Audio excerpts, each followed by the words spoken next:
Bien, esta semana tienen todavía un resumen que están haciendo que la entrega, yo creo que les puse todavía de chance todavía este día, ¿verdad? Hasta como a las 11 de la noche. Solo ahí que recuerden que plataforma siempre cierra media hora antes de la estipulada. Que sí que si yo puse 11 de la noche, lo más seguro es que a las 10:30, ya 10:40, ya alguien pueda tener problemas para subir, ¿verdad? Entonces no hay que esperar al último momento. Los días lunes, ya es como costumbre, ¿verdad? Siempre va a estar el laboratorio de lo que vimos el sábado pasado, ¿verdad? Y lo que veamos este sábado ya no va a entrar al parcial que nos toca hacer el próximo sábado, ¿verdad? Ya estamos en la cintura, ya estamos cortando el primer periodo. Entonces, lo que vamos este sábado ya no va a entrar al parcial que es el otro sábado. Recuerden en casa, por favor, los parciales son presenciales. Hay que venir a hacerlos acá a la universidad. Si usted no hace un parcial, yo no sé si le ha tocado diferir un parcial, pero si usted pierde un parcial, tiene que tramitarlo en la facultad, en registro académico, y me parece que vale $30. Entonces yo creo que es demasiado lujo darse ese lujo de perder un parcial, ¿verdad? Entonces hagamos todo lo posible para organizarnos y estar aquí haciendo el parcial, ¿verdad? Eh, y el resumen ese que me entregan hoy como fecha límite todavía entra de material al parcial. Ya justo lo de ya no, ¿verdad? No sé si hay algún comentario o algo que tengamos que hablar antes de iniciar la maratón de este día. Yo lo siento maratón, lo siento, a mí me gusta hablar más, a compartir más, pero aquí el tiempo no me lo permite, ¿verdad? Yo le doy a ustedes lo que ya me tardo en 2 semanas, quizás, porque hay que correr. Pero si no hay más que hablar, algo que nos tengamos que poner de acuerdo, digamos. Sí, porque este sería el primer resumen del otro periodo. Uh-huh. Ya este resumen ya no entraría. Ahí lo único que a lo mejor ustedes me dirán, que tal vez no les ponga la entrega este sábado, sino que el siguiente viernes. Ya voy a ver qué fecha sería. Para que ustedes estén preocupados ahorita solo con lo que es el material del parcial. Permítame, quiero ver, el 14 tenemos parcial, sería para el 20 de mayo. ¿Sí? El resumen de este sábado sería para el 20 de mayo. Hoy tenemos 7, ¿verdad? 7 de mayo. Apunten por favor en casa.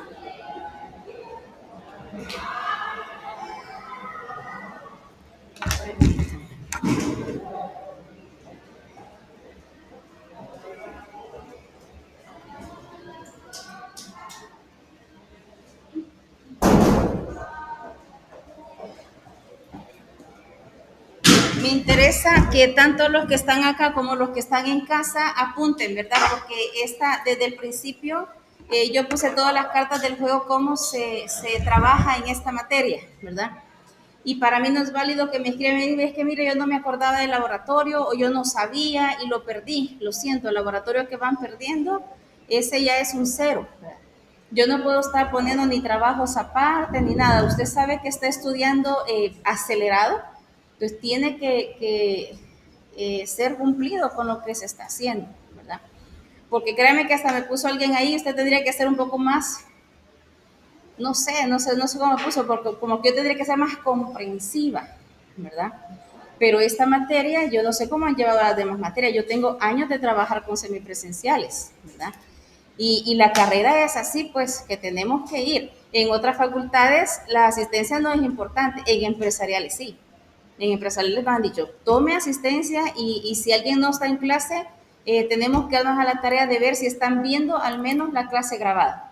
Que si no ven la clase grabada hay que ponerles inasistencia y con el 75%, menos del 75% dejan la materia. Entonces, empresariales yo veo que en semipresenciales es más estricta, ¿verdad? En empresariales es primera vez que estoy dando semipresencial, pero con humanidades tengo ya años de estar con eso. Entonces, por favor, ahí que ya estamos tratando con adultos, la mayoría que trabaja o que tiene familia, ¿verdad?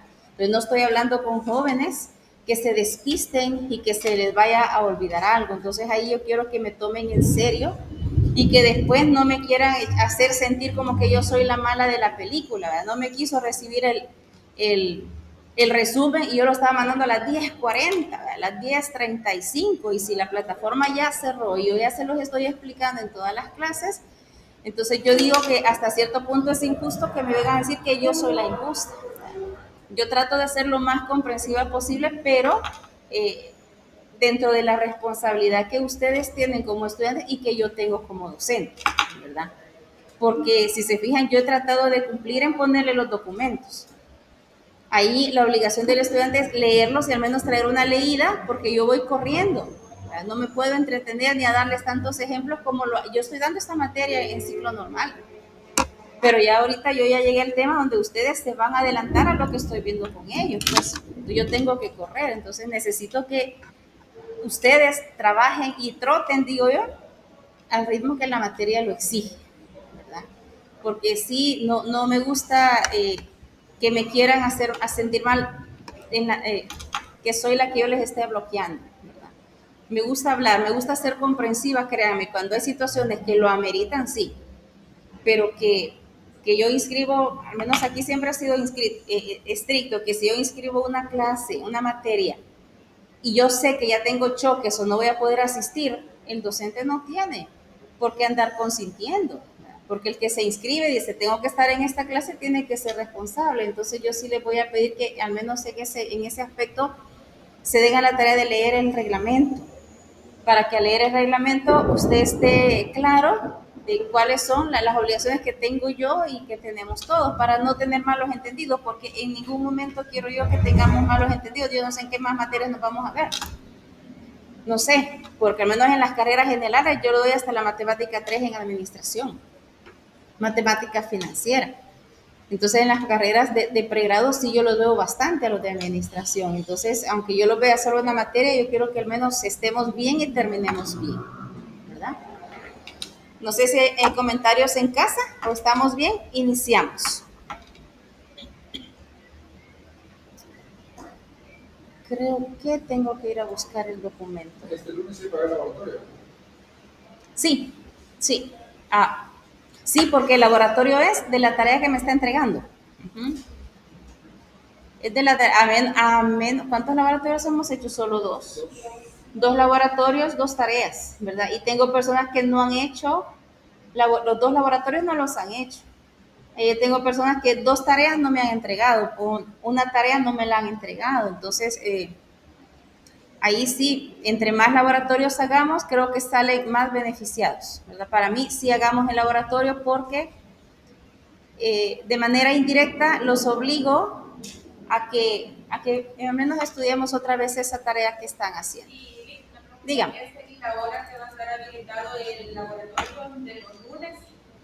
Yo les decía que siempre va a estar ahí por las noches, ¿verdad? Que recordaba que habíamos panelizado desde las 5 de la tarde, no recordaba, pero este lunes se había dado un problemita, un poquito más tarde. Sí, sí, fue más tarde. Habíamos quedado creo que de 5 a 11, ¿verdad? ¿Y de qué horas a qué horas lo puse? De 9:20. ¿De la noche? Sí, 9:20 y cerraba a las 23. Sí. Entonces ahí sí yo les fallé, ¿verdad? Discúlpenme. Y no sé si alguien lo perdió. Déjenme ver, no sé si alguien lo perdió. Ajá, ¿por qué no lo hizo? Ah, de su sobrina, usted me dijo. Ah, su hija.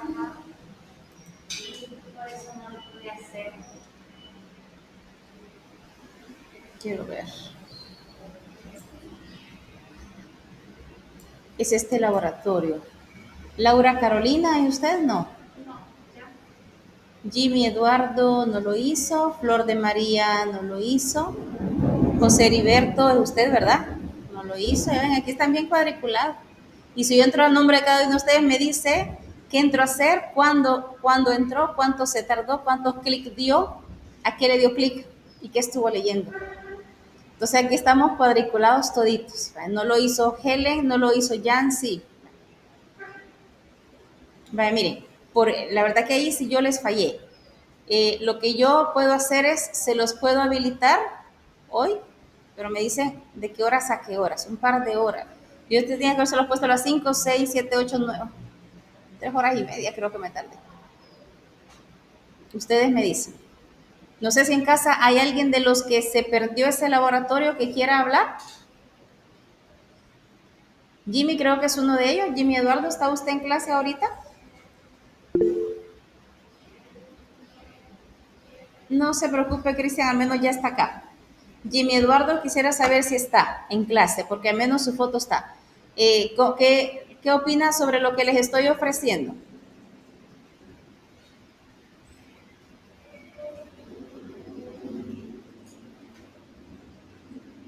Vale. ¿A qué horas quieren que se les abra? ¿Usted no lo hizo? ¿Aquí hay alguien más que no lo hizo? ¿Usted? ¿Qué hora le favorece? 5, 6, 7, 8, 9. ¿De 5 a 9? ¿Sí? Vale. Por aquí sí lo voy a habilitar hoy antes de terminar clase.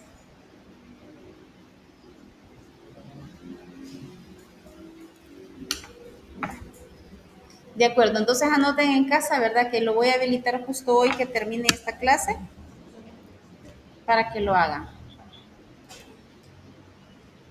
Y me parece que lo último que vimos fue, ¿a quién vimos? ¿Se recuerdan? ¿No se recuerdan?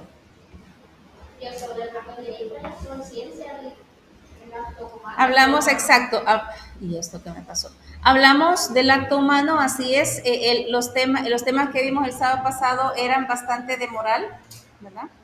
Pero los tocamos porque ya nos habíamos metido en la filosofía cristiana. Y en la filosofía cristiana ya comenzaba a hablarse de la moral, de las leyes de Dios, de la ley natural, la ley moral, la conciencia. Entonces, por eso es que yo siempre hago como un paréntesis para poder explicar eso, para ubicarnos en ese contexto, ¿verdad? Entonces, sí, la tarea de esta semana está mucho más bonita. Son temas bien, bien así. Y vamos a la decadencia de la escolástica. Acuérdense, la escolástica es la época de la filosofía cristiana. Pero entonces, como todo lo que está en éxito, todo baja, ¿verdad? Todo decae. El responsable del el inicio o la decadencia de la escolástica fue un franciscano llamado Guillermo de Ockham. Dice que él fue el iniciador de la escolástica. Qué curioso que haya sido un sacerdote franciscano. Recuerden, San Francisco era el amor a todo lo creado, a todo lo que nos rodea. Sin embargo, este fraile no estuvo de acuerdo en muchas cosas, ¿verdad? Él decía que comienza él por exagerar el individualismo de Escoto, la doble afirmación de Aristóteles y de Santo Tomás, según la cual solo existen los individuos. Pero la ciencia trata de lo universal y es contradictoria. Él comenzó a desconfiar del conocimiento. No tenía claro qué eran las afirmaciones que hacía Aristóteles, sintió muy confuso los escritos también de Santo Tomás, que obviamente son bastante elevados académicamente, y él sentía que todo era una contradicción. Y él comenzó entonces a dudar del conocimiento. ¿Será que nosotros realmente podemos adquirir o conocer la verdad o no? Me vuelve a mencionar lo del triángulo. ¿Será que esos son conceptos universales o no? Imagínense, él comenzó a dudar del triángulo. ¿Será que el triángulo que yo conozco será triángulo al otro lado del mundo? Entonces comenzó a meterse en desconfiar de toda esa situación. De ahí es que él enuncia un principio que se le llama la economía del pensamiento. Aquí está en español, le dice, los entes no deben multiplicarse sin necesidad, o bien, no expliques por lo más lo que puede explicarse por lo menos. Yo no sé si ustedes fueron adictos o no sé si les gustó esta serie, la del Chavo del Ocho, pero en los episodios donde salía Jaimito el cartero, no sé si recuerdan a Jaimito. ¿Cuál era la forma de pensar de Jaimito? ¿Por qué siempre andaba con la bicicleta aquí a un lado? Nunca vimos a Jaimito subido en la bicicleta. A menos yo no recuerdo haberlo visto nunca. En casa, Quería evitar la fatiga. exacto, él quería evitar la fatiga, decía, ¿para qué me voy a subir en la bicicleta? Porque me voy a cansar, entonces mejor la cargo aquí, voy caminando tranquilo, al suave y voy. Yo diría que, me gusta contraponer la teoría de Jaimito con la teoría de Guillermo de Ocampo. ¿Para qué voy a explicar lo demás si todo es más sencillo? ¿Para qué me voy a desgastar en estudiar más si el conocimiento no tengo la seguridad que realmente existe? Y así podremos encontrar muchas personas, ¿no? Bueno, ¿yo para qué voy a estudiar si ni trabajo voy a encontrar?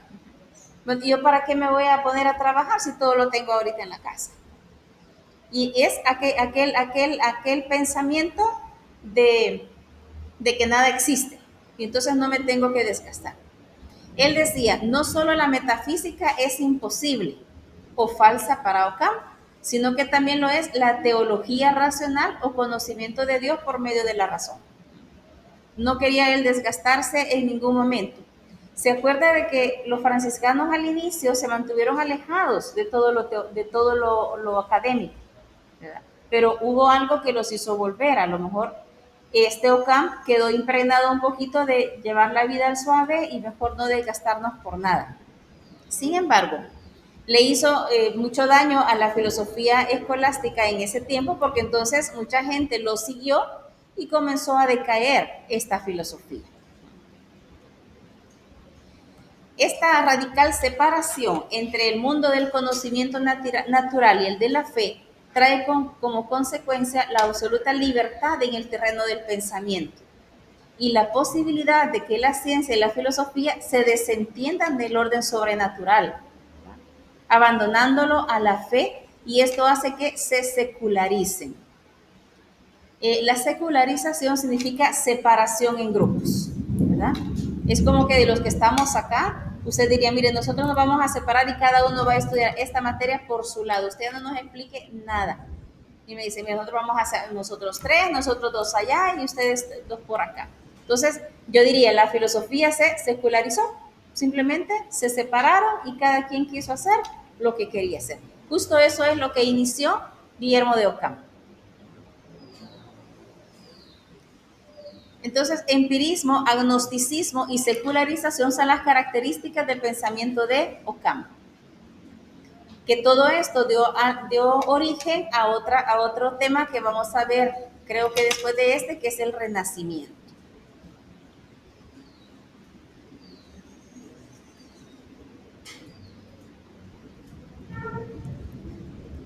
En esta época, en toda la Edad Media, la alternativa, habían 2 corrientes de pensamiento. Una era la platónico-agustiniana, que dice que va desde Tertuliano, no los estudiamos a todos, ¿verdad? Desde Tertuliano hasta San Agustín y pasa por Escoto de Oriúgena, San Anselmo y San Bernardo. De estos filósofos, los que estudiamos, pertenecen a la corriente platónico-agustiniana.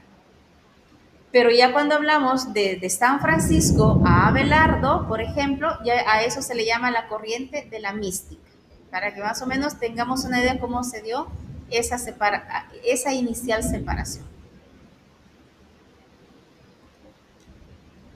Lo interesante que acá le dice, no exime al hombre de ganar su ser en la vida, vivir, conocer y querer en medio y a través de las cosas de este mundo cuya naturaleza y jerarquía puede y debe llevarnos hacia Dios. Aunque ellos desconfiaron del conocimiento,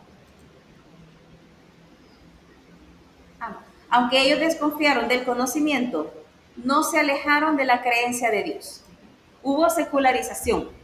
Y vamos a ver más adelante de que en esa secularización en ningún momento hubo una gran masa que dijo, bueno, entonces Dios no existe, sino que siguieron creyendo en Dios. La desconfianza que tuvieron fue en el conocimiento. Pero lo interesante es que se lo dice acá también. El hombre es el que debe ganar su ser en la vida. Siguen conservando que es el ser humano el que debe de trabajar por su salvación y llegar a Dios.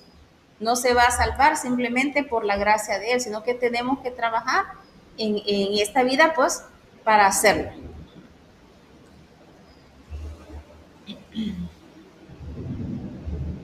Estas dos teorías dependen de los personajes que las integraron y las estudiaron.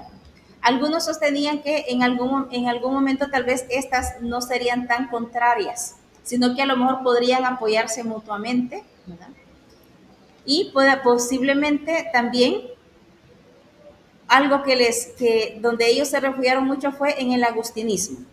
¿Se acuerda que San Agustín fue el primer escolástico del que hablamos?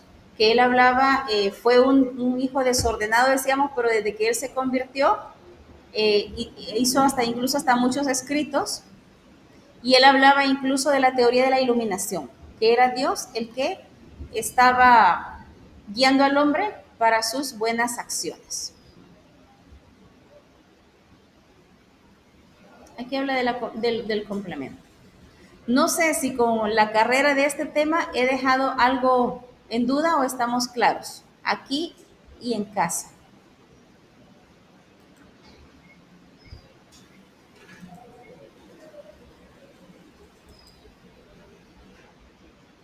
Si no me dice nada, entonces yo entiendo que estamos bien. Solo quiero ver qué tema sigue.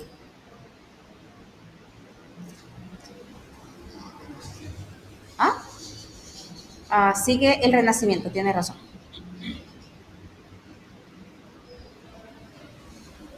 Entonces cierro esto.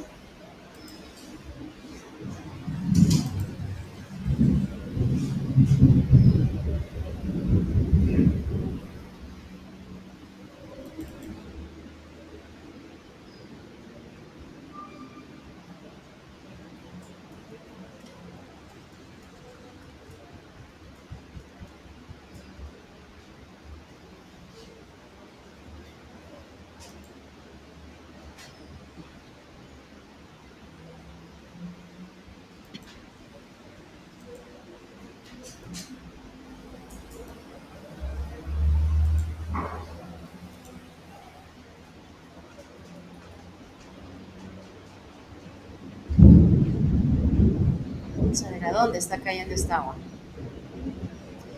Bien, estamos en el Renacimiento. Esta le dice que, bueno, le menciona a algunos filósofos de los cuales ya hemos hablado, que eran San Abelardo, San Bernardo, y ellos, como eran fieles creyentes, para ellos era bien importante este escrito por San Francisco de las Florecillas. Quiere decir que siempre no se alejó, le decía yo. Aunque ellos se comenzaran a separar, nunca se alejaron de Dios. La fe siempre la tuvieron. Por eso me dice que siempre hubo un impulso del amor a todo lo creado. Pero los grandes espíritus del siglo de oro de la escolástica se sintieron absorbidos por dos grandes empresas intelectuales. ¿Cuáles eran? El cristianismo y el aristotelismo. Si se fija, Aristóteles como que ha sido el filósofo que ha tenido más influencia en toda la filosofía, digamos, a lo largo de la historia. Porque nosotros ya hablamos un poquito de Platón.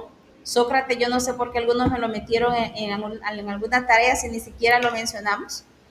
Pero es un filósofo que también de la época que tuvo su importancia, pero no como la tuvo Aristóteles.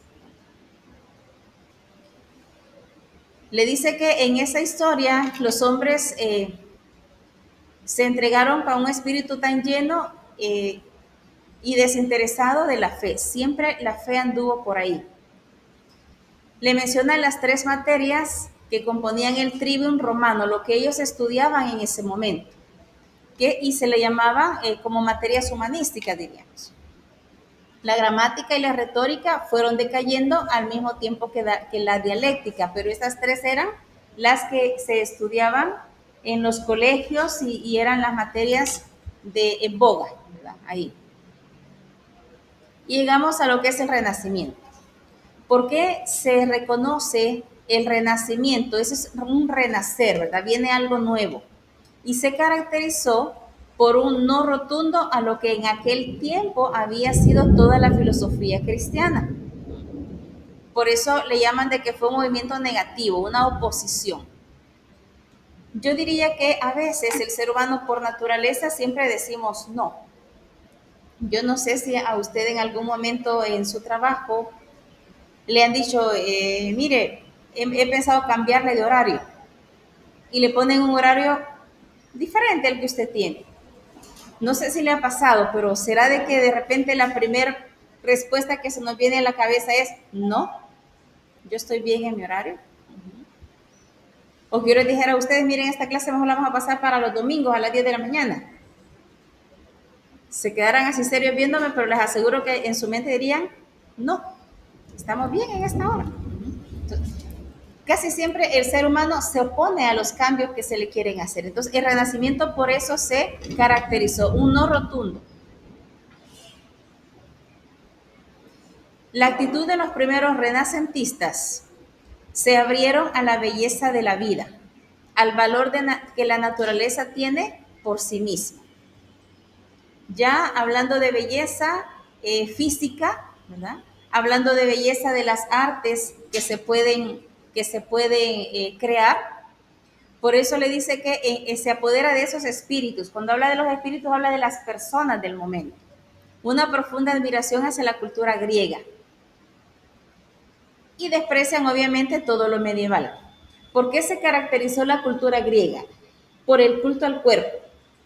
Si ustedes ven, por ejemplo, los romanos eran muy influidos por este tipo de cultura. ¿Cómo pudieran ustedes describir a estos reyes? No se les llamaba reyes, los emperadores, creo, de Roma, que se vestían, se ponían joyas, se ponían una corona y se preocupaban por su presentación física. Yo no sé si ustedes lo veían hasta manerados. Por ejemplo, al Nerón, al César. A mí me da la impresión que son un poco manerados, porque se preocupan mucho hasta por las uñas, que su presencia física.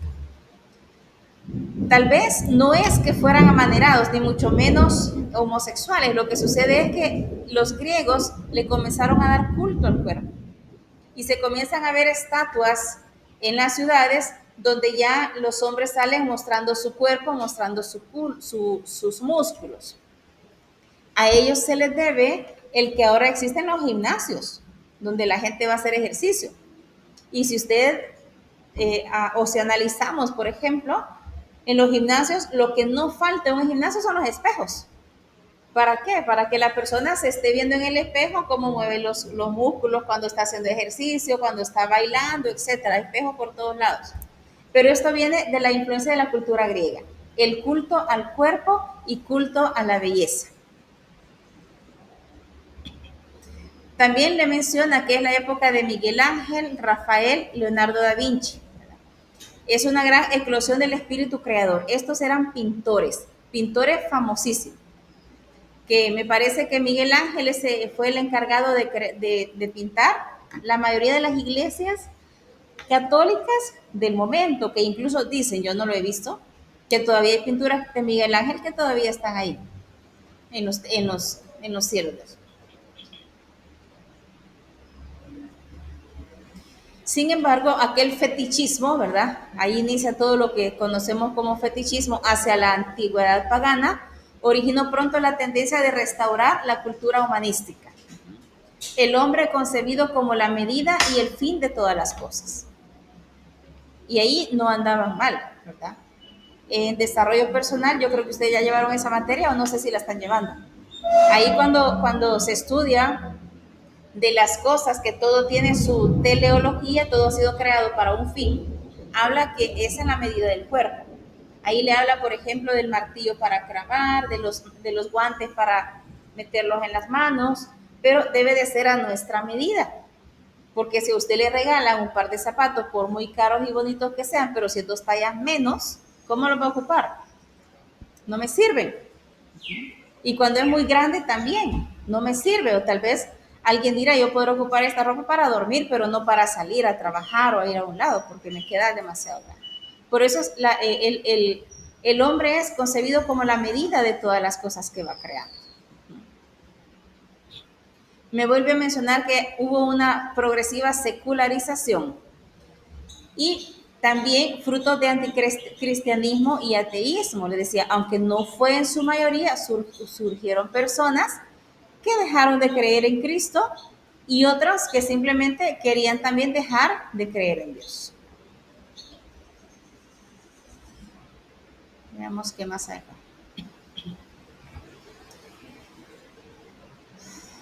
Quiero ver, no me menciona nadie todavía. No. En el terreno religioso, han habido, digamos, cuando yo les pongo aquí número 1, es como que lo primero o de las primeras negación que se dio. ¿Verdad? La negación del principio de autoridad adoptó un carácter distinto. ¿Qué es lo que comenzaron a criticar a la Iglesia Católica? ¿Por qué razón? ¿Qué errores le encontraban? Obviamente había muchos errores. De hecho, cuando surgió San Francisco y Dios le dijo restaura la iglesia, no se refería a la construcción, se refería a la corrupción en la cual la iglesia había caído y un enriquecimiento. Me dice un abuso real de sus atribuciones. La iglesia era la que ponía la sentencia, les decía yo, cuando se cometía un delito. Pero también en cuanto a las indulgencias, que estamos hablando de cuando alguien se confiesa, el sacerdote pone una penitencia. Entonces, la penitencia la cumplimos nosotros. Pero en esta época las penitencias eran como para exponer públicamente al pecador y su pecado. Un pecado era, por ejemplo, alguien había robado, por ejemplo, me robé un burro, ¿verdad? Tenía que poner en un cartel, me robé un burro y andar por todo el pueblo caminando para que toda la gente se diera cuenta que estaba yo cumpliendo la penitencia que me habían puesto. Cuando me imagino que hubo personas de que les daba vergüenza cumplir la penitencia, pero eran fieles y querían confesarse, inició una corrupción que comenzaron personas a cobrar por cumplir la penitencia de otros. Y eso fue por eso es de los abusos, por eso le dice abusos en cuanto a las indulgencias. Si yo cometía un pecado vergonzoso y ella me cobraba por ir a hacer mi penitencia, yo le pagaba, ella se paseaba por todo el pueblo mostrando el pecado, pero como ella vive de eso, todos sabían que ella estaba haciendo su trabajo, pero nadie sabía a quién le estaba cumpliendo la penitencia. Entonces lo que se buscaba era que la penitencia quedara siempre en secreto, pero esa era una corrupción, porque si yo estaba pagando, eso no era lo adecuado. Entonces, yo diría que hasta cierto punto eso era un gran error de la iglesia y está bien que hayan renegado con respecto a eso. Los espíritus renacentistas comenzaron a considerar a la iglesia en sí como una especie de monopolio, porque ellos eran los que decidían todo, ¿verdad? En cuanto a moral, en cuanto a leyes, en cuanto a las indulgencias, en cuanto a todo lo que se hacía en una sociedad, era lo que tenía el poder absoluto. Y se había declarado administradora de la gracia y los sacramentos, ¿verdad? Especialmente le dice acá lo que le está diciendo, lo de la penitencia, había alcanzado un poder inmenso que tiranizaba a los espíritus. Cuando habla de espíritus está hablando de las personas. Y falseaba la pura intimidad del hecho religioso.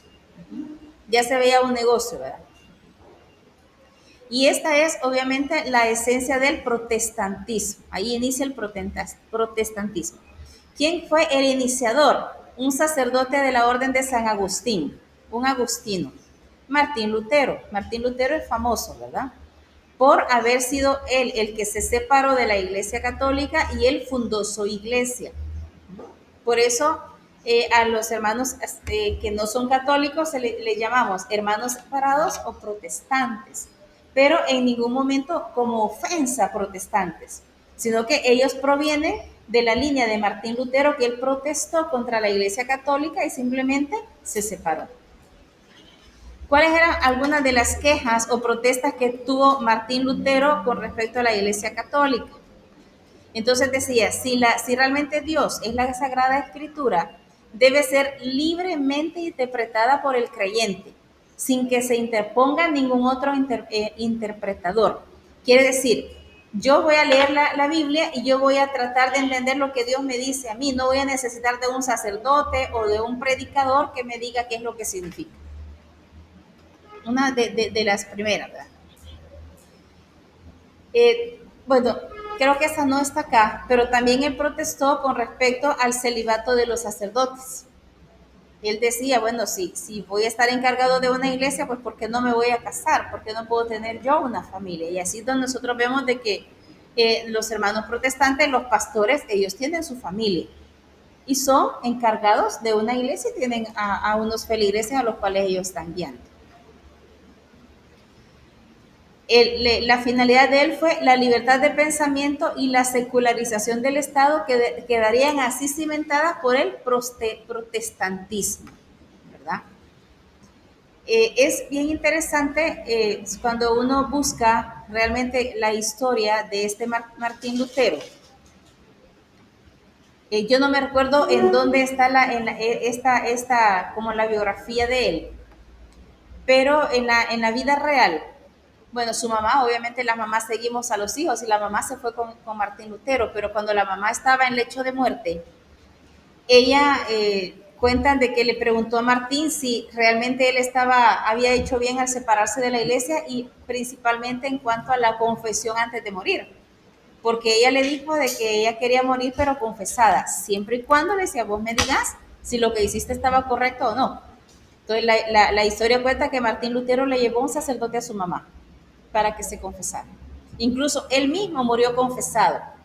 Ya en el hecho de muerte, su mejor amigo estaba con él, otro pastor, y él le dijo de que él quería morir en paz y quería confesarse, que no le dijera a nadie, pero quería que le llevara un sacerdote para confesarse. La sorpresa de él le dijo, bueno, yo soy sacerdote, no te preocupes, yo te confieso. El sacramento del sacerdote, usted sabrá que es para toda la vida.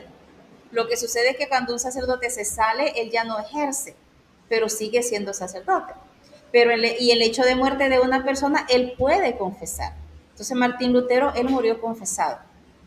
Y de ahí podemos ver que a raíz de su separación con la iglesia, hoy existe un montón de iglesias protestantes, donde en cada iglesia, en cada iglesia, ¿verdad? Si usted va a un culto, a dos cultos diferentes el mismo día, yo me imagino que no va a escuchar el mismo evangelio en todos. Ahí cada quien lee lo que quiere y el mensaje que quiere dar, y a eso se refiere la secularización, donde cada quien iba a interpretar la Biblia como quisiera. No así la Iglesia Católica, que es universal. Donde vayamos, a la hora que vayamos a misa, vamos a escuchar las mismas lecturas, el mismo evangelio en todo el mundo. Y en el caso de ellos, no, ¿verdad? Y la segunda protesta bien grande fue desposeer al cristianismo de su necesaria estructura dogmática y jurídica, ¿verdad? Querían quitarle el poder, que ya no fuera ella la encargada de todo eso. Y realmente como seres humanos que guían la iglesia, todos somos hombres y nos podemos equivocar. A veces dicen, dele un poquito de poder a alguien y a veces se enferma, ¿verdad? Ya comienza a utilizarlo mal y la iglesia pasó por sus momentos oscuros. Veamos qué más hay por acá.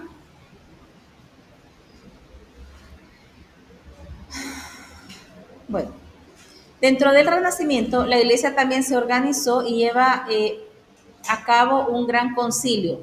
Cuando hablamos de concilio es cuando se reúnen las autoridades de la iglesia católica para analizar cómo están trabajando, cómo están en cuanto a leyes, cumplimientos, etcétera.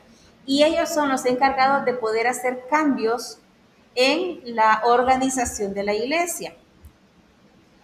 En algunos concilios, yo no sé si es el del Constantinopla, creo que fue.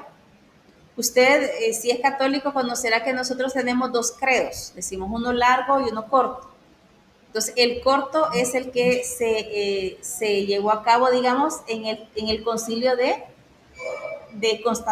Constantinopla. Por eso se le llama credo constantinopolitano. Hubo otro concilio, ese sí me recuerdo yo, el del Vaticano II. Yo tengo una monja religiosa, una tía, monjita religiosa, que ahorita mi tía tiene ahí por los 88 años, casi los 90, ya una señora bien anciana. Y yo hablaba con ella y hablando hace años, por supuesto, de los concilios, ella es una señora con Alzheimer, pobrecita.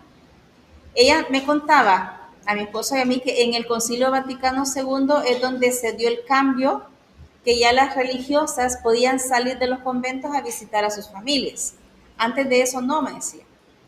Desde que yo me fui de la casa para el convento, mi familia no me podía visitar y mucho menos yo podía ir a verlos a ellos. Desde que yo me iba, yo pertenecía más al convento. A partir del Concilio Vaticano II, ya comenzamos nosotros a ir a nuestras casas y visitar a nuestras familias. Entonces, cambios como estos son los que se dan en los concilios. Y han habido muchos. Aquí hay un resumen de todo este tema y le vuelvo a señalar acá cuáles fueron las dos grandes protestas que se dieron, ¿verdad? La primera, una negación a todo lo esquemático doctrinario, y el segundo, una negación después del teocentrismo a concepción religiosa de la cultura medieval y da lugar a secularización, protestantismo, pero también a gente pagana. ¿Quiénes eran los paganos en ese momento? Bueno, gente que no pertenecía al catolicismo, era de otro país, pero posiblemente, aunque no se declararan ellos como ateos, no creían en Dios. No creían en Dios. Bien, terminamos no sé si hay comentarios o dudas que yo pude haber dejado.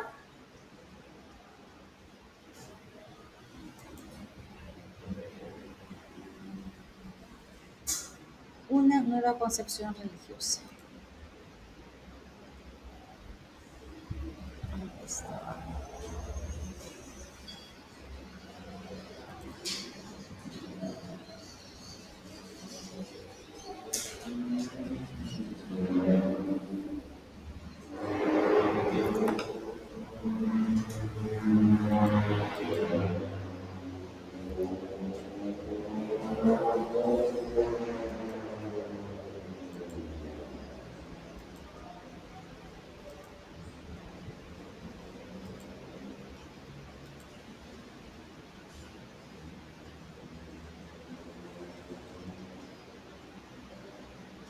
Bien, yo creo que ya ven en casa el documento, ¿verdad? El tema, una nueva concepción filosófica, el racionalismo.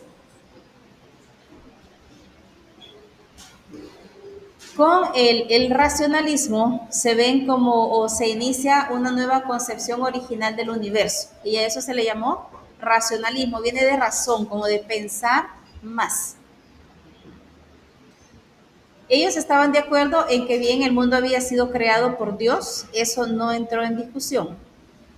Le dice que el racionalismo de los griegos, el de Sócrates sobre todo, era simplemente la creencia en la razón por medio de penetrar en la realidad. Los filósofos de esa época, ellos pensaban en conocer las cosas, pero sí las podían tocar, si las podíamos tener enfrente, si las podíamos demostrar. Si hay algo que no lo podíamos demostrar, ellos como que no estaban muy de acuerdo en la fe, en creer nada más. Y los orientales, para los que la verdadera ciencia procede de una revelación superior. Para los orientales se guiaron por la fe y en el caso de los griegos fue sustentada como en la comprobación. Términos que surgen en el racionalismo habla de la esencia y la existencia. Ustedes en desarrollo personal aprendieron ya lo que es la esencia de una persona. La esencia de la persona no cambia, ¿verdad? Aunque usted deje de ver a un amigo o una amiga por años, está lloviendo, por años, y lo vuelve a ver que 5 o 6 años, usted a lo mejor ve cambiada físicamente a la persona, porque a lo mejor ya terminó su carrera, está en otro trabajo, etc. Pero cuando platican y se meten en una plática más de amigos como antes, descubren que, aunque se ve diferente por fuera, por dentro sigue siendo igual. Sus sentimientos y la amistad entre ustedes. Entonces, la esencia es lo que no cambia. Entonces, aquí habla de la esencia. ¿Qué es la esencia? Lo que la cosa es. ¿Y qué es la existencia? Bueno, lo que podemos ver, lo que me da a decir que, por ejemplo, aquí yo cargo con algunas cositas de lápices y yo sé que aquí está porque lo estoy viendo. Entonces, esto tiene existencia.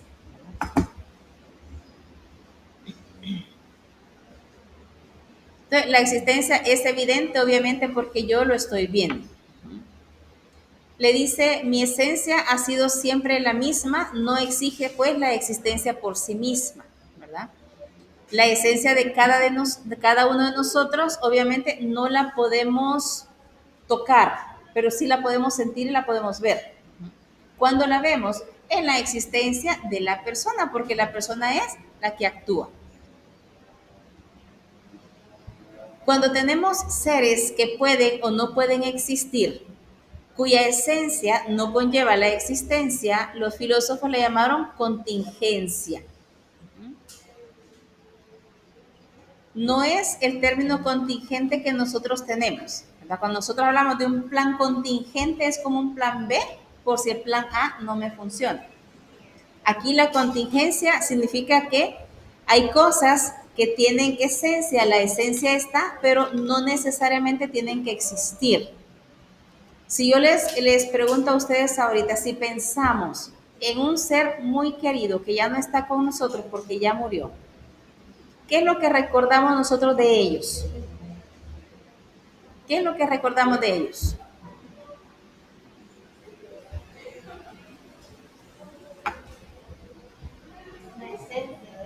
Así es.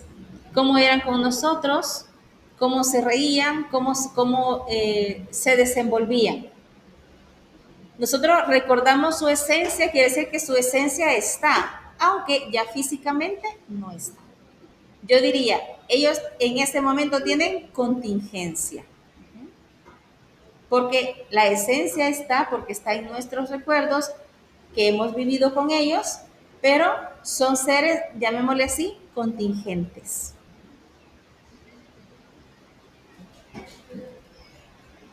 Pero también me habla de cosas necesarias o seres necesarios. Un ser va a ser necesario cuando necesite la esencia y la existencia al mismo tiempo, ¿verdad? Nosotros tenemos un montón de seres que son necesarios para nosotros. En el caso de los padres serían nuestros hijos. En el caso de los hijos, ojalá que fueran sus padres, ¿verdad? Su familia. Porque si le preguntamos a los jóvenes, los jóvenes van a decir, no, mi novio, mi amor. Está bien, está bien. Entonces, para ellos son seres necesarios. Entonces, el ser necesario está la esencia y la existencia. Los seres contingentes no necesariamente deben existir, pero su esencia está ahí. Entonces, son conceptos filosóficos que nos van a ir saliendo más adelante.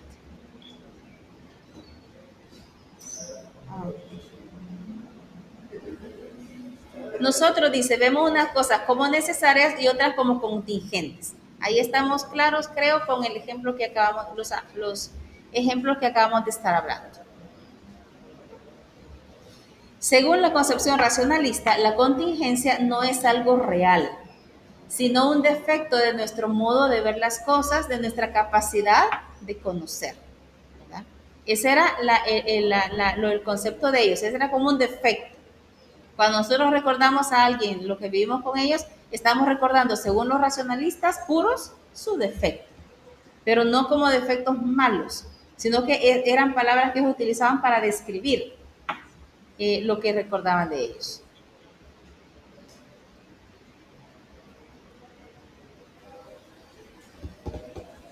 Hay dos características generales del pensamiento moderno.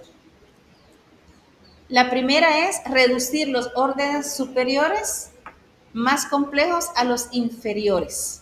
Significa, si usted tiene, por ejemplo, cuando usted realiza o le dan un examen de cualquier materia, usted ya le han dado un examen, ¿cómo lo empieza a resolver?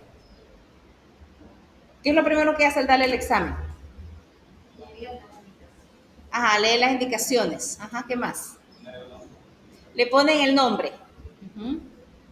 Me imagino que lo leen todo. Me imagino que buscan la parte 1, cuáles son las dificultades, la parte 2, cuáles son las dificultades. Entonces ahí, cuando usted tiene el examen, usted tiene los órdenes superiores. Ahora, ¿cómo lo comienza a resolver? ¿Qué parte resuelve primero? La más fácil. Entonces ahí ya lo redujo a los inferiores. Los renacentistas dicen, siempre vamos a ver los órdenes superiores, reducirlos a los inferiores. Eso es lo que normalmente hacemos. Y la segunda característica del renacentismo es el progreso de las ciencias. Las ciencias, digo yo, qué bien y gracias a Dios que no se quedó estancada con los primeros científicos de antes, si no todavía tuviéramos las rodajas de papas en la frente cuando nos duele la cabeza. Ahora ya todo va progresando. Mire ahora cómo estamos recibiendo nuestras clases. 75 años atrás nadie hubiera pensado esto. Pero como todo va progresando, entonces eso permite que todo vaya avanzando. Descartes es el primer filósofo de la modernidad y él va a sentar las bases del racionalismo. Esta es como la introducción del racionalismo. Quien sienta las bases del racionalismo puro es Descartes, ¿verdad? Aunque Manuel Kant no se queda atrás, Kant lo vamos a ver más adelante también, y este da lugar, dice, a una concepción de otro tipo de pensamiento racionalista, que es el idealismo de Hegel y su escuela. Todo eso lo vamos a ver más adelante. Y en no voy a explicar este cuadro, sino que aquí le dice, bueno, ¿quiénes son los de racionalismo? Le explica qué temas están allá. Esto yo no se lo voy a preguntar en ningún examen, entonces no se preocupe porque tenga que memorizárselos.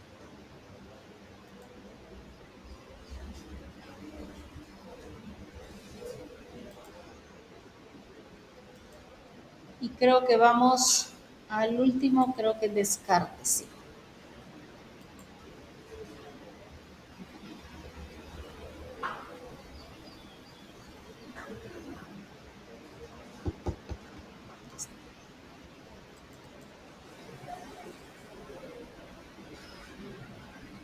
De Descartes no sé si al menos el nombre o algo apellido lo han escuchado mencionar antes. No sé, ustedes.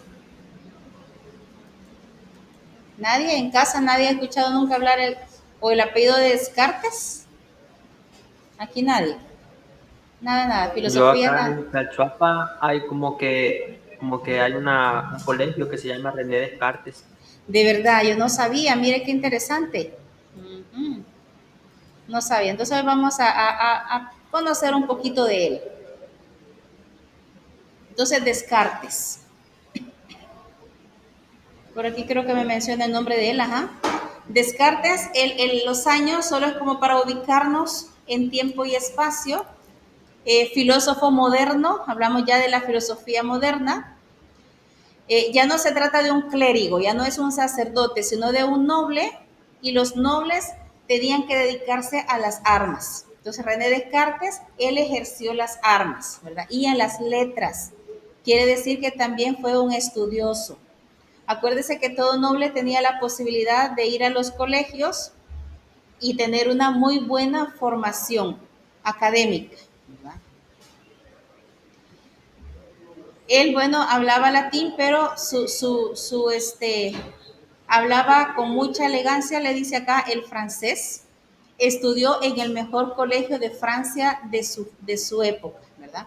Por eso es que él estuvo en contacto con los jesuitas, porque en los monasterios, acuérdese, antes eran los que estaban a cargo de los colegios y de la educación de todo mundo. Yo no sé si lo alcanzan a ver. Me pareció que alguien levantó Sí, la mano. licenciada, no sé si está presentando, pero nosotros no podemos ver en casa. ¿Y qué pasó? Si estaba presentando. Y revisé que estaba presentando. Fíjese, no sé qué pasó. Quizás lo cerré y no me di cuenta. Hace rato cuando cambió de tema. Va. Cuando cambié de tema, entonces tiene razón. Quiero ver, ahorita ya les va a llegar. ¿Lo ven? Hoy sí creo que lo ven. Sí, ahora sí. Muy bien. Lo voy a dejar así doble porque es que ustedes no ven porque no estoy ahí. Lo voy a dejar así en 2 páginas porque como no lo vamos leyendo, sino que solo voy avanzando, ¿verdad? Como él es un noble, era de corte aristotélico, imagínense, él conoció la matemática y la física de su época, ¿verdad? Fue una figura de la historia que él viajó por Europa por muchos lugares, pero ¿qué es lo que andaba haciendo él en sus viajes? Como él ejercía las armas, peleó bajo distintas banderas en la religión. Era la época donde estaban las cruzadas. Las cruzadas eran la guerra, digamos, iniciada por los españoles principalmente para ir a los lugares conquistándolos y obligando a las personas conquistadas a hacerse católicos. Esas eran las famosas cruzadas o las guerras de religión. Diríamos hoy en día que Descartes lo describiríamos como un vendepatria, ¿verdad? Quien le pagaba bien en la guerra, pues ese se iba con el que le estaba dando un mejor sueldo para luchar con esa guerra que no era su guerra. Él peleaba por el sueldo que recibía. A los 32 años, todo el mundo de los conocimientos y todos los análisis y academia que él tenía en su cabeza, dice que gravitaban en su mente, como que comenzaba él a sentirse como lleno de mucho conocimiento y comenzó a desequilibrar, comenzó a tener dudas. 32 años es una edad muy joven, ¿verdad? Yo diría, muy joven. Por esta confusión que comenzó a ver en su mente, él decidió retirarse a la soledad y meditar serenamente de todo aquel meollo cultural que él tenía, que hoy diríamos en buen salvadoreño, no le encontramos ni pies ni cabeza. Él decía, todo ese mundo cultural que él conocía no le veía unidad, ni base, ni sentido. Lo sentía todo bien metido. Todos sus conocimientos y sus ideas comienzan a pugnar entre ellas, entonces él comenzó a desconfiar de todo. Y no puede encontrar un punto firme, un cimiento seguro en el cual sustentar. Él comenzó a desconfiar de todo, pero no como un escéptico como Ockham, de decir el conocimiento no existe, la verdad no existe, sino que él se guió por una duda no real, sino que duda metódica. Voy a hacer como que no existe. Digamos que como se hace el chiste, ¿no? Tómame una foto como que no me doy cuenta. Como que no me doy cuenta, pero sí me doy cuenta. ¿Me explico? Entonces, esa es la duda metódica de él. Yo sé que esta botella está aquí, pero voy a hacer que no está ahí. Para mí, esta botella no está acá. Entonces, esa es una duda metódica para Descartes. Sí está, pero para él en ese momento no está.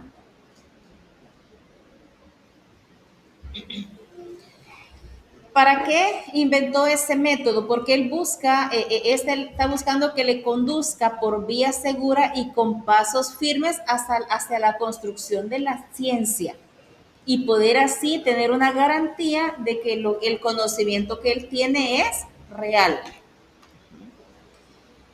Entonces, si no obra como si dudase de todo, dudar universalmente por método, no una duda real como lo estaba haciendo Ockham o como lo hacían los escépticos, de decir, bueno, ¿para qué voy a estudiar? O nadie me puede criticar moralmente porque nadie sabe lo que es bien y lo que es mal. ¿Se recuerdan allá al inicio de la materia? Era una duda metódica. Descartes es su famosa frase, pienso, luego existo. Entonces, dudo de todo, pero al dudar, dice, estoy pensando. Y si pienso, quiere decir que yo existo. Él habla de ideas y para Descartes una idea evidente es cuando se presenta el entendimiento como claro y distinto. Idea evidente es la que yo tengo en un momento, yo estoy pensando en ella y tengo esa idea. Pero esa idea debe de ser clara y distinta. Cuando una idea para Descartes es clara, es cuando esta página se me repitió.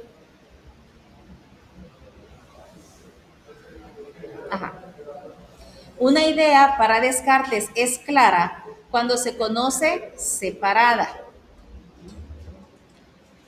bien delimitada y distinta a aquella cuyas partes o elementos se destacan y se ordenan con nitidez.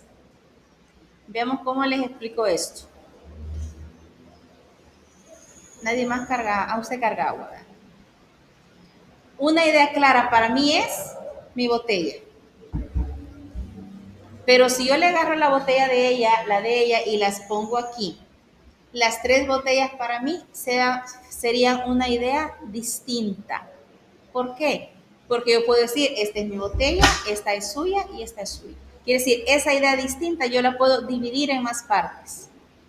No sé si me di a entender con ese ejemplo. Una idea clara es la que yo no puedo dividir, es un todo. Y una idea distinta para Descartes es aquella que yo puedo dividir en sus componentes, en sus elementos. Antes de él proponer su método, el discurso del método, Descartes exige no admitir como verdadero más que aquello que se presente como claro y distinto. Quiere decir, yo no voy a invertir en analizar algo más que lo que sea claro y distinto.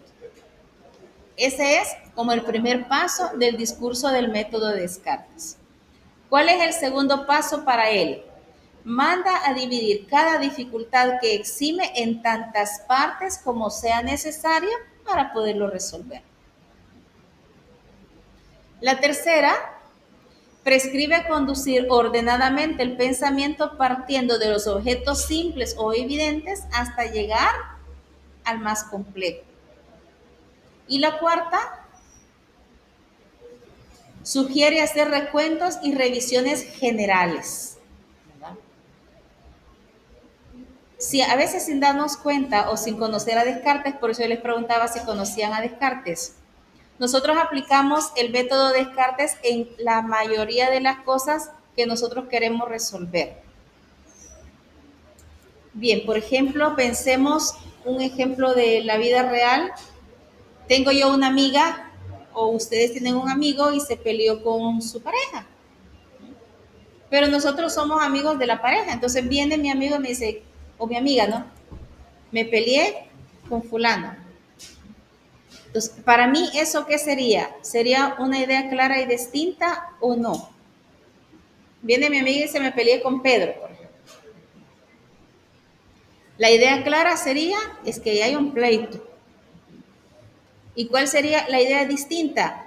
Que pudo haber muchas razones por las cuales se pelearon. Que sí que yo puedo conocer diferentes motivos por los cuales se pelearon. Esa sería la idea distinta. Entonces, si para mí el pleito de mi amiga con Pedro es una idea clara y distinta, que sí que yo la puedo analizar. Y entonces me voy a la segunda parte y me dice, dividir cada dificultad en todas las partes. ¿Qué es lo que yo hago? Bueno, vengo y hablo con mi amiga, le digo, decime qué pasó y me cuenta todo detalladamente.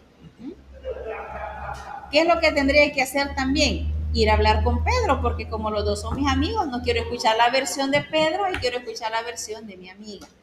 Entonces, ahí estoy aplicando la segunda parte o paso del discurso del método de Descartes.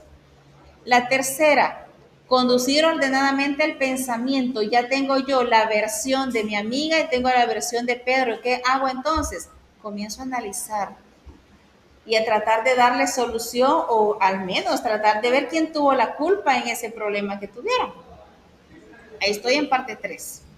Y en la parte cuarta, ¿cuál es? Voy a hacer revisiones, ¿verdad? No voy a dar un juicio arrebatado, sino que voy a analizar todos los pormenores y después ya voy a dar mi punto de vista. Entonces, en ejemplos de la vida cotidiana como este que acabo de mencionar, a lo mejor nosotros muchas veces lo hemos hecho en estos pasos y entonces estamos aplicando el discurso del método. Volviendo al caso del examen que les decía, a usted le dan el examen, ¿verdad? El examen para usted es claro y distinto. Claro que ahí tiene el examen, pues es un examen y distinto que tiene varias partes. Como los exámenes que yo les pongo de los laboratorios, ¿verdad? Tiene diferentes tipos de preguntas, específicamente 3. Yo utilizo 3. Falso y verdadero, opción múltiple y respuesta corta. Son los 3 tipos. Entonces, son las 3 partes en las cuales usted puede dividir ese examen. Entonces, es claro y distinto. La segunda, usted manda a dividir, donde yo les dije a ustedes. Usted ve la parte 1, parte 2, parte 3. Usted ya está dividiendo. En la parte 3, ¿qué dice? No, yo voy a empezar por lo más fácil, por lo que yo me acuerdo. Entonces agarra la parte 2 y es la más fácil, usted empieza a dar. Y cuando usted terminó la parte 2, se va con lo que considera medianamente fácil y va hasta lo difícil. Cuando usted termine el examen, ¿verdad que jamás, después de poner la última letra de la respuesta, se levantó inmediatamente a entregar? ¿Verdad que no? ¿Qué hace? Se pone a revisar. Entonces ahí está haciendo el cuarto paso del método Descartes. Hay revisiones y recuentos. Y si en esa revisión usted encuentra una respuesta que no le conviene, entonces la borro y la cambia y pone la correcta. Entonces ese es el método de Descartes, lo importante de Descartes. También él tiene otro aspecto importante, ¿verdad? Descartes fue muy racional, ¿verdad? Pero dice que también él comenzó a hablar de un Dios. No de un Dios como el que conocemos nosotros, ¿verdad? Quiero ver a dónde está esta parte. Solo una cosa, el documento de Descartes no lo abre. No se lo abre. No. Vamos a ver.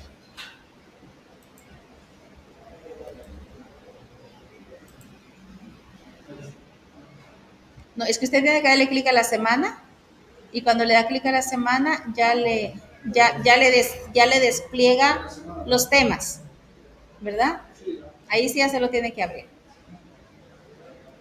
Vale. Entonces les decía, él habla ya de Dios, no de un Dios como el que nosotros conocemos, pero sí habla de Dios. Y entonces él habla, nosotros hablamos de cuerpo y espíritu, habla de alma.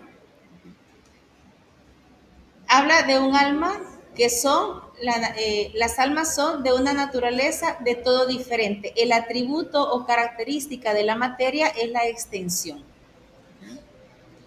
¿Qué significa extensión? Que lo puedo tocar, que ocupa un lugar en el espacio, que tiene volumen. Nosotros en física o en ciencias conocimos al inicio que materia es todo lo que ocupa un lugar en el espacio, ¿sí? Aunque sea muy pequeñito, pero ocupa un lugar en el espacio. Entonces, para Descartes, el atributo es la materia que tiene extensión. Entonces, en el caso del alma, el alma es un espíritu. ¿Cuál es el atributo que le da Descartes al alma? Es que el alma piensa, dice. El atributo de la materia es la extensión. El atributo del alma es el pensamiento, que es capaz de pensar.